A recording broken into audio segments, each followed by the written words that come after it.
Hi everyone, I'm cracking straight on with part 3 of my 5-plate holster. If anyone wonders why I keep looking that way, it's because that's where the doors to the shop is and I keep thinking someone's coming in. However, we're cracking straight on. What do you need? You need some acrylic paints. You can pick them up in Poundland, Home Bargains, The Works, anywhere like that. Just cheap acrylic paint. You'll need a cup of water. You'll need some white spirit.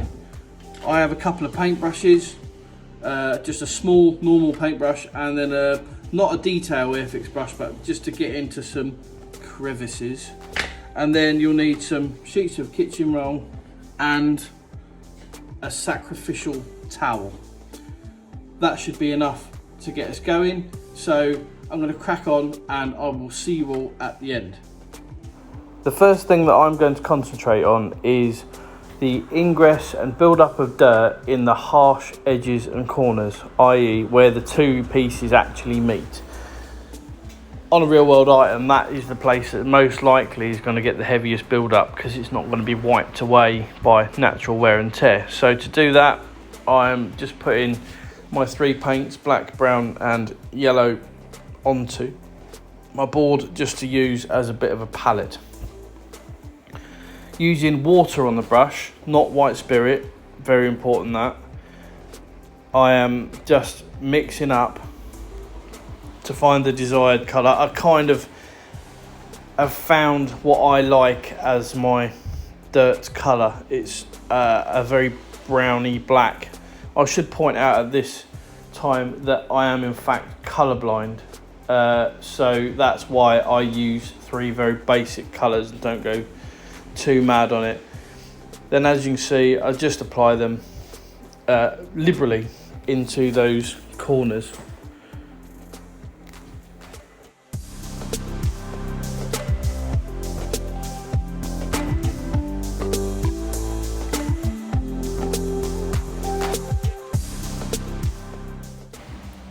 Once I am happy with the amount of paint that I've put on, I then take a dry piece of kitchen roll and dab away the excess.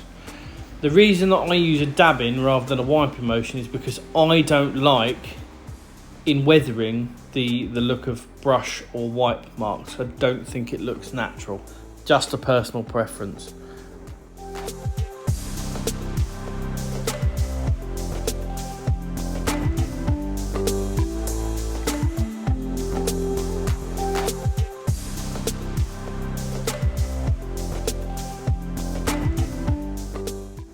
Once I'm happy with what I've done so far, I'll just finish up, just wipe away any little marks and streaks that I'm not happy with, just with my finger, and then allow it to dry for 5 or 10 minutes. The next stage is to move on to the first layer of dirt wash.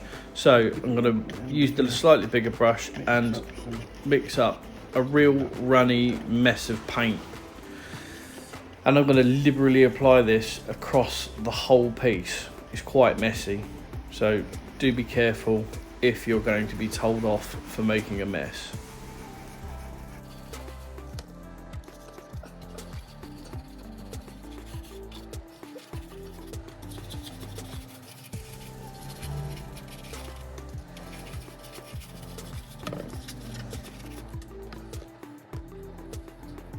Once we're happy with the amount of paint and we've covered the whole thing, I'm going to use just dampen just sort of a corner of the towel, and then again I'm going to dab it off using that same sort of technique to avoid any sort of brush marks, and then we'll allow that to dry as well.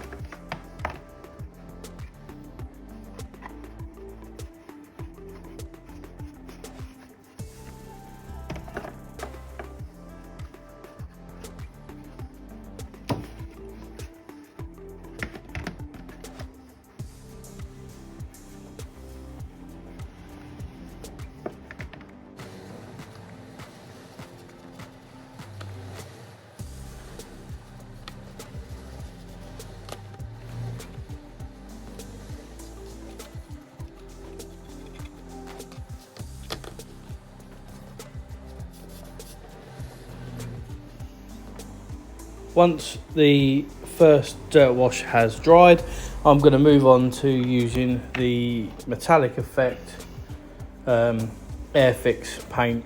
I'm saying Airfix, I know it's a brand. I can't off the top of my head think of what the correct term, maybe modelling paint, something like that, whatever. So I am effectively touching it over the silver areas where we've already been to give a bit more depth in the silver, and then I'm going to, in contradiction to what I've already said, use brush strokes to try and create an effect of wear and movement on the piece.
Admittedly, at this stage, it does look a little bit brushed and false, but with the next round of weathering, we should be somewhere close. For the next and hopefully final round of weathering, I'm going back to using a very close to black, dark brown. And I am concentrating this time on applying it on, again, edges and low spots, as in right in the creases.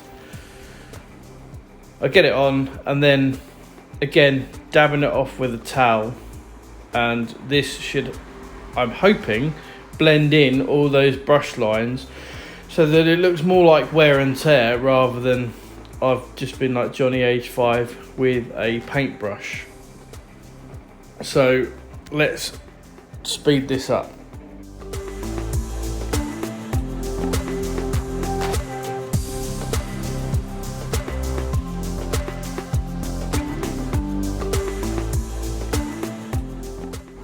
Something else which I'm trying here, which is a bit of trial and error, is using a sort of a rolled up pointed bit of kitchen roll in water, and just applying a few streaks just to pull back some of the dark colour and show some of the metal effect underneath. And I'm hoping that this will give me a nice streaked effect. Finally then, just going back into those low spots and creases with the dark paint and dabbing it out. And while this is in time lapse, we'll just run this last clip to the end, and I'll put a picture of the finished article. Cheers.